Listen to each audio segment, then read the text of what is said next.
అయోధ్య భారతదేశంలోనే అతి పురాతన నగరాలలో ఒకటి. అయోధ్య నగరం చారిత్రాత్మకమైన పవిత్రాలయం ఉన్న పుణ్యక్షేత్రం. ప్రతి హిందువు తప్పక చూడాలని కోరుకునే పుణ్యక్షేత్రాలలో అయోధ్య కూడా ఒకటి. అసలు ఈ అయోధ్య పట్టణం ఎక్కడ ఉంది? దాని చరిత్ర ఏంటి?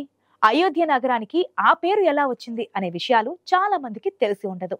ఇప్పుడు ఆ చరిత్ర గురించి మనం తెలుసుకుందాం.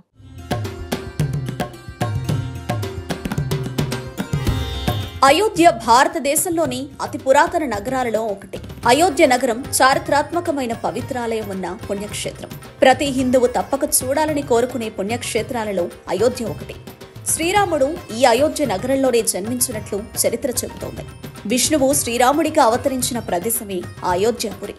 అయోధ్యను సాకేతపురం అని కూడా అంటారు. రామాయణ మహాకావ్య ఆవిష్కరణకు మూలమే అయోధ్య నగరం. అయోధ్య నగరం ఉత్తరప్రదేశ్లోని ఒక ముఖ్య పట్టణం. ఇది ఉత్తరప్రదేశ్లోని ఫైజాబాద్ జిల్లా. ఫైజాబాద్ను ఆనుకుని సముద్ర మట్టానికి 305 అడుగుల ఎత్తులో ఉంటుంది. ఒకప్పటి కాలంలో అయోధ్య నగరం కోసల రాజ్యానికి రాజధానిగా ఉంటూ వచ్చింది. అయోధ్య శ్రీరాముని చరిత్రలో చాలా ప్రాముఖ్యమున్న నగరం.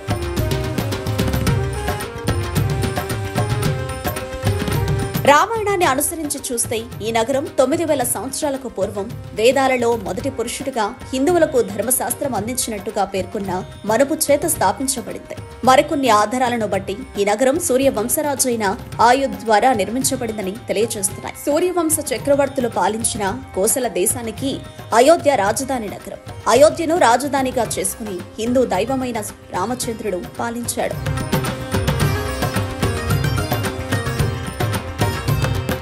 స్కంద పురాణంతో పాటు ఇతర పురాణాలు భారతదేశంలోని 7 మోక్ష పురాణాలలో అయోధ్య ఒకటి అని చెప్తున్నాయి. హిందూ పవిత్ర గ్రంథాలలో ఈ పురాణాలు అతి ముఖ్యమైనవి. అథర్వణ వేదం అయోధ్య దేవ నిర్మితమని, అది స్వర్గ సమానమని పేర్కొంది. అయోధ్యను మొదటిసారిగా సూర్యవంశ రాజైన వైవసత్వ మనుపు కుమారుడైన ఇక్ష్వాకు నిర్మించి పాలించాడని పురాణ కథనాలు వివరిస్తున్నాయి. సూర్యవంశంలోని 31వ రాజు హరిశ్చంద్రుడు ఈ రాజ్యాన్ని పాలించారు. హరిశ్చంద్రుడు సత్యవాక్ పరిపాలనకు ప్రసిద్ధి చెందినవాడు.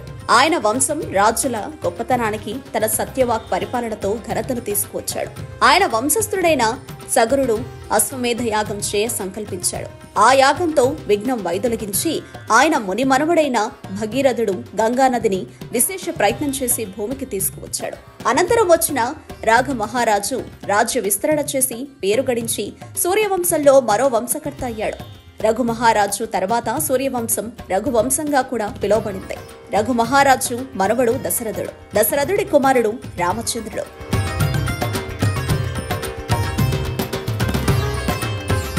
అతి పురాతన హిందూ నగరాలలో అయోధ్య ఒకటి. ఈ నగరం పతిత పావన అయిన గంగానది తీరంలో ఉంది. అలాగే సరియూ నది కుడివైపున ఉంది. రామాయణంలో అయోధ్య నగర వైశాల్యం 250 చదరపు కిలోమీటర్లుగా వర్ణించబడింది. అయోధ్యను రాజధానిగా చేసుకుని సూర్యవంశరాజైన ఇక్ష్వాకు కోసల రాజ్యాన్ని పాలించాడు. 63వ సూర్యవంశరాజైన దశరథుడి రాజ్యసభగా అయోధ్య ఉంది. వాల్మీకి రచించిన రామాయణ మహాకావ్యం మొదటి అధ్యాయాలలో అయోధ్య మహోన్నతంగా వర్ణించబడింది. అంతేకాక కోసల సామ్రాజ్య వైభవం, రాజ్యంలోని ప్రజలు అనుసరిస్తున్న ధర్మం, సంపద, ప్రజల విశ్వసనీయత గురించి గొప్పగా వర్ణించబడింది.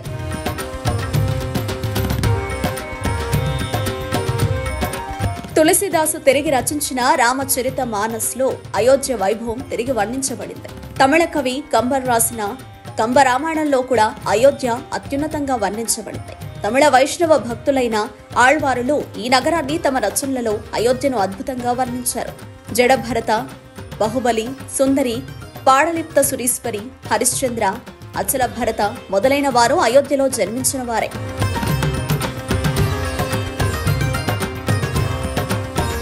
అయోధ్య అంటే జయించ సఖ్యం కానిది అని అర్థం. గౌతమ బుద్ధుని కాలంలో ఈ నగరం పాలీలో అయోధ్య అని పిలువబడింది. అది కూడా సంస్కృతంలో అయోధ్య అని అర్థాన్ని ఇస్తుంది. పురాణాలు గంగానది గురించి వివరించినప్పుడు అయోధ్య ప్రస్తావన ఉంది. కామనెర మొదటి శతాబ్దంలో ఈ నగరం సాకేతపురం అని పిలువబడింది. క్రీస్తు శకం 127 సాకేతపురాన్ని కుషన్ చక్రవర్తి చేత జయించబడింది. కుషన్ చక్రవర్తి తూర్పు ప్రాంతానికి అయోధ్యను కేంద్రంగా చేసి పాలించాడు. 5వ శతాబ్దంలో ఈ నగరం పాక్సియన్ అన్న పేరుతో పిలువబడింది. చైనా సన్యాసి హుయాన్సాంగ్ క్రీస్తు శకం 636లో తన భారతదేశ యాత్రలో ఈ నగరాన్ని సందర్శించిన సమయంలో ఈ నగరాన్ని అయోధ్య అని పేర్కొన్నారు. కానీ ఈ పేరు మార్పు ఎప్పుడు జరిగిందన్నది స్పష్టం కాలేదు. మొఘల్ పాలన కాలంలో ఇది గవర్నర్ ఆయుధ్ స్థానంగా ఉండేది.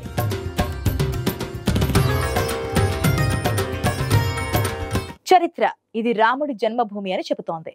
అందుకు తగ్గ సాక్ష్యాలు పురాణ గ్రంథాలే చెబుతున్నాయి. మరి ఇక్కడ మసీదు ఎందుకు వెలిసింది? ఎలా వెలిసింది? దశాబ్దాలుగా దేశంలో రాజకీయ వివాదాలకు కారణంగా హిందూ ముస్లింల మధ్య ఐక్యతకు విఘాతంగా మారిన అయోధ్య వివాదం ఎలా మొదలైంది? ఇదంతా తెలుసుకోవాలంటే లెట్స్ వాచ్ ది స్టోరీ.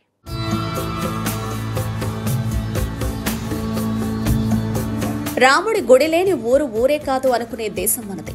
అలాంటిది జగదానంద కారకుడి జన్మస్థలంలో ఆయనకే ఇన్నాళ్లు ఓ గుడి లేదు, దీపం లేదు, ధూపం లేదు. వివాదాస్పద స్థలంగా దశాబ్దాల తరబడి న్యాయస్థానంలో నానుతూ వచ్చిన రామ జన్మభూమి నిస్సందేహంగా రాముడిదేనని సుప్రీంకోర్టు ఇచ్చిన తీర్పు రామ భక్తులను ఆనందంలో ముంచెత్తింది.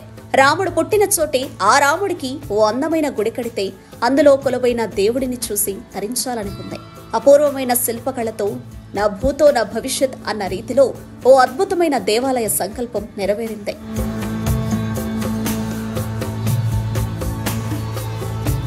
ఆలయం లేకపోయినా పూజలు ఆగలేదు, నైవేద్యాలు లేకపోయినా నైరాశ్యం చెందలేదు. వందల వేల ఏళ్ల చరిత్ర సంగతి పక్కన పెడితే దశాబ్దాల కిందటి వరకు అక్కడ ఓ మసీదు ఉండేది. ఆ స్థలంలో రామ మందిరం కట్టించాలని, విగ్రహాలకు పూజ చేసుకోవడానికి అనుమతి ఇవ్వాలని కొందరు కోర్టులో కేసుల మీద కేసులు వేశారు. ప్రభుత్వం ఆ ప్రదేశానికి తాళాలు వేసింది. తరువాత కొంతకాలానికి ఆ దేవుళ్ల విగ్రహాలకు నిత్య పూజలు చేసుకోవడానికి మాత్రం పూజారులను అనుమతించింది. అలా రామ జన్మభూమిలోకి రాముడు చేరుకున్నా ఆ రాముడికి పూజలు అందుతున్నా ఓ ఆలయంగా భక్తులు చూసుకునే భాగ్యం మాత్రం కలగలేదు. మరి దీనికి కారణం ఇక్కడ మసీదు నిర్మాణం. దీనిని ఎవరు కట్టారు అంటే చరిత్రలోకి మరోసారి వెళ్లాల్సిందే.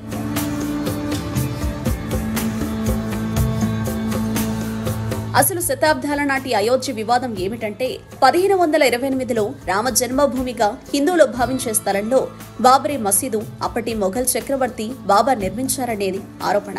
దీన్ని ఆయన అంతకుముందే ఉన్న రామాలయాన్ని కూల్చివేసి కట్టారని కొందరి వాదన.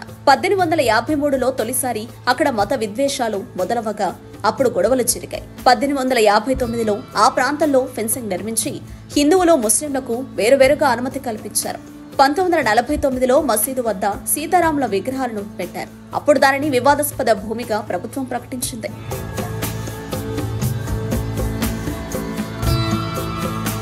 1984 అయోధ్యలో రామ మందిరం నిర్మించాలని కొన్ని హిందూ సంఘాలు కమిటీగా ఏర్పడి డిమాండ్ చేశాయి. 1986లో హిందువులు ప్రార్థన చేసుకోవడానికి కోర్టు అనుమతి లభించింది. దీనిపై బాబరీ మసీదు ముస్లిం యాక్షన్ కమిటీ అభ్యంతరం వ్యక్తం చేసింది. అయితే 1989లో బాబరీ మసీదు దగ్గర రామ మందిరం నిర్మాణానికి విహెచ్పి పునాది రాయి వేసింది. ఈ క్రమంలోనే 1990లో అప్పటి బీజేపీ అధ్యక్షుడు ఎల్కే అద్వానీ రామ రథయాత్ర చేశారు.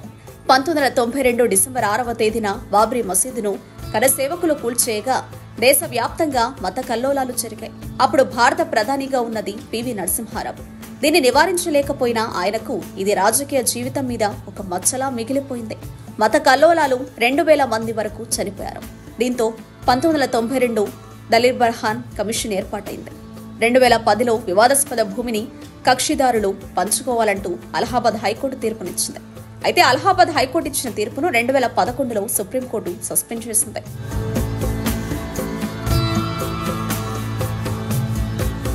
2017లో అయోధ్య వివాదాన్ని కోర్టు బయట పరిష్కరించుకునేందుకు సుప్రీంకోర్టు అవకాశం ఇచ్చింది. 2019 మార్చిలో మధ్యవర్తుల కమిటీని కూడా సుప్రీంకోర్టు నియమించింది. కానీ అందువల్ల ప్రయోజనం ఏం జరగలేదు. దీంతో 2019 ఆగస్టులో సుప్రీంకోర్టు ఈ వివాదంపై రోజువారీ విచారణను ప్రారంభించింది. అయోధ్య కేసుపై దాదాపు 40 రోజుల పాటు విచారించిన సుప్రీంకోర్టు 2019 నవంబర్ 9న అయోధ్యపై తుది తీర్పు వెల్లడించింది. వివాదాస్పద స్థలం హిందువులకు అప్పగించాలని కోర్టు తీర్పు వెలువరించింది. 2.77 ఎకరాల వివాదాస్పద స్థలం అయోధ్య ట్రస్టుకు అప్పగించండి. దీంతో అయోధ్య కోవెలకు రంగం సిద్ధమై నిర్మాణానికి ఆజ్యం పోసింది.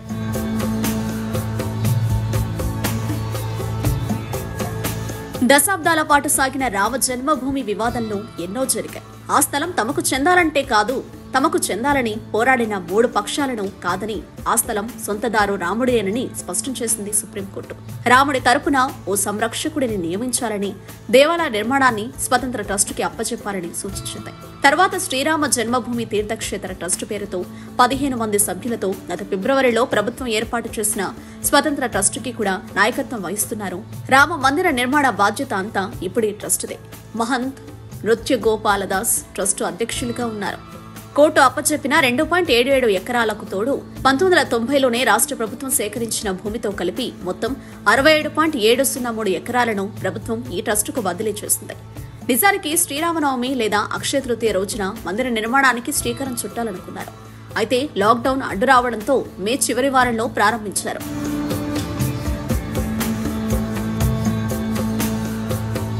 పనులు మొదలు పెట్టడానికి ముందుగానే మార్చి 25న టెంట్లోని దేవాలయంలో ఉన్న సీతారాముల విగ్రహాలను మానస్ భవన్ ఆవరణలో కట్టిన మరో తాత్కాలిక దేవాలయంలోకి పల్లకిలో వేడుకగా తరలించారు. మే 2వ వారంలోనే భూమిని చదును చేసి శుభ్రం చేసే ప్రక్రియ ప్రారంభమైంది. ఆ క్రమంలో జరిగిన తవ్వకాల్లో 5 అడుగుల శివలింగం, ఇతర దేవతామూర్తుల విగ్రహాలు, శిల్పాలు చెక్కి ఉన్న స్తంభాలు, ఎర్రరాతి ఇసుక, ధ్వజాలు, కలసం, రాతి పుష్పాల లాంటివి బయటపడ్డాయి. ఇవన్నీ పురాతన ఆలయానికి సంబంధించినవే. తవ్వకాలో బయటపడిన వాటన్నింటినీ భద్రం చేసి భవిష్యత్తులో ఏర్పాటు చేయబోయే మ్యూజియంలో ఉంచబోతున్నారు.